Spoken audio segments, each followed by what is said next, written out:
एक समय की बात है। एक राज्य में एक प्रतापी राजा राज करता था। एक दिन उसके दरबार में एक विदेशी आगंतुक आया और उसने राजा को एक सुंदर पत्थर उपहार स्वरूप प्रदान किया। राजा वह पत्थर देख बहुत प्रसन्न हुआ। उसने उस पत्थर से भगवान विष्णु की प्रतिमा का निर्माण कर उसे राज्य के मंदिर में स्थापित करने का निर्णय लिया और प्रतिमा निर्माण का कार्य राज्य के महामंत्री को सौंप दिया।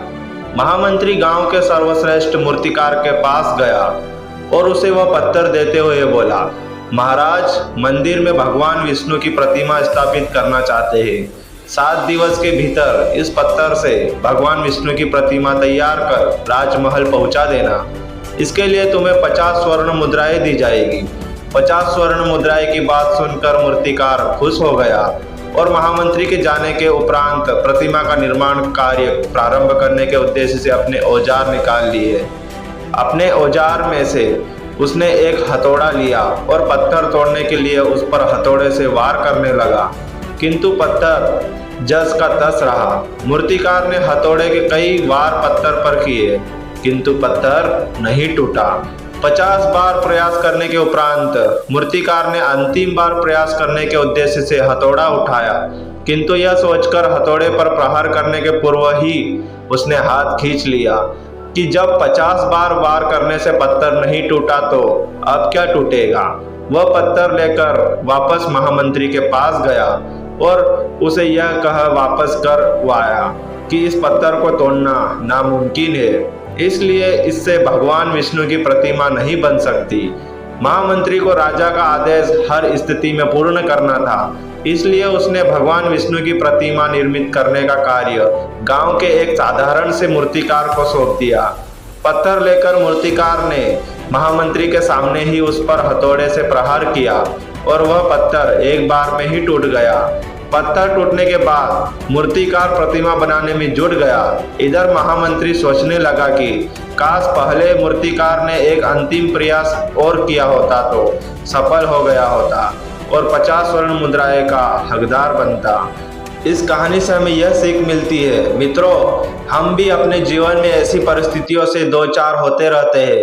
कई बार किसी कार्य को करने के पूर्व या किसी समस्या के सामने आने पर उसका निराकरण करने के पूर्व ही हमारा आत्मविश्वास डगमगा जाता है और हम प्रयास किए बिना ही हार मान लेते हैं। कई बार हम 1-2 प्रयास में असफलता मिलने पर आगे प्रयास करना छोड़ देते हैं, जबकि हो सकता है कि कुछ प्रयास और करने पर कार्य पूर्ण हो जाता या समस्या का समाधान हो जाता।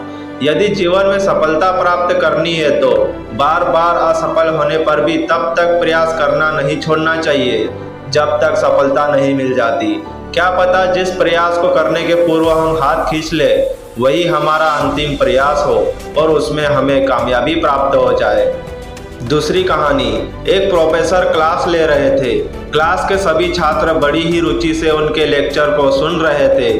उनके पूछे गए सवालों के जवाब दे रहे थे, लेकिन उन छात्रों के बीच कक्षा में एक छात्र ऐसा भी था जो चुपचाप और गुमसुम बैठा हुआ था। प्रोफेसर ने पहले ही दिन उस छात्र को नोटिस कर लिया, लेकिन कुछ नहीं बोले। लेकिन जब 4 से 5 दिन तक ऐसा ही चला तो उन्होंने उस छात्र को क्लास के बाद अपने केबिन में बुलवाया और पूछा, तुम हर समय उदास रहते हो, क्लास में अकेले और चुपचाप बैठे रहते हो, लेक्चर पर भी ध्यान नहीं देते, क्या बात है? कुछ परेशानी है क्या?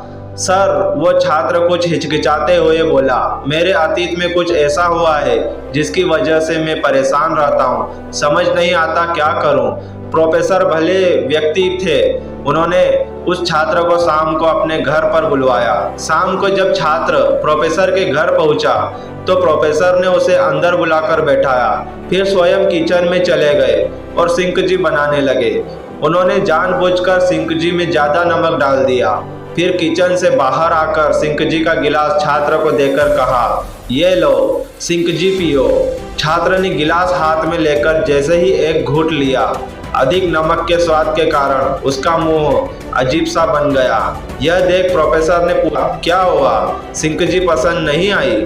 सर, नहीं, ऐसी बात नहीं है, बस सिंकजी में नमक थोड़ा ज़्यादा है। छात्र बोला, अरे अब तो ये बेकार हो गया। लाओ गिलास मुझे दो, मैं इसे फेंक देता हूँ। प्रोफेसर ने छात्र से गिलास लेने के लिए अपना हाथ बढ़ाया, लेकिन छात्र ने मना करते हुए कहा, नहीं सर, बस नमक ही तो ज़्यादा है, थोड़ी चीनी और मिलाएंगे तो स्वाद ठीक हो जाएगा। यह बात सुन प्रोफेसर गंभीर हो गए और बोले, यही सही कहा तुमने, अब इसे समझ भी जाओ। ये सिंकजी तुम्हारी जिंदगी है, इसमें घुला अधिक नमक तुम्हारा अतीत के बुरे अनुभव है। जैसे नमक को सिंकजी से बाहर नहीं निकाल सकते, वैसे ही उन बुरे अनुभवों को भी जीवन से अलग नहीं कर सकते। वे बुरे अनुभव भी जीवन का हिस्सा ही है, लेकिन जिस तरह हम चीनी घोलकर सिंकजी का स्वाद बदल सकते हैं, वैसे ही बुरे अनुभवों को भूलने के लिए जीवन में मिठास तो घोलनी पड़ेगी ना। इसलिए मैं चाहता हूँ कि तुम अब अपने जीवन में मिठास घोलो। प्रोफेसर की बात छात्र समझ गया और उसने निश्चय किया कि अब वह बीती बातों से परेशान नहीं होगा। इस कहानी से हमें यह सीख मिलती है कि जीवन में अक्सर हम अतीत की बुरी यादों और अनुभवों को याद कर दुखी होते रहते हैं। इस तरह हम अपने वर्तमान पर ध्यान नहीं दे पाते और कहीं न कहीं अपना भविष्य बिगाड़ लेते हैं। जो हो चुका उसे सुधारा नहीं जा सकता, लेकिन हम कम से कम उसे भुलाया तो जा सकता है, और उन्हें भुलाने के लिए नई मीठी यादें हमें आज बनानी होगी।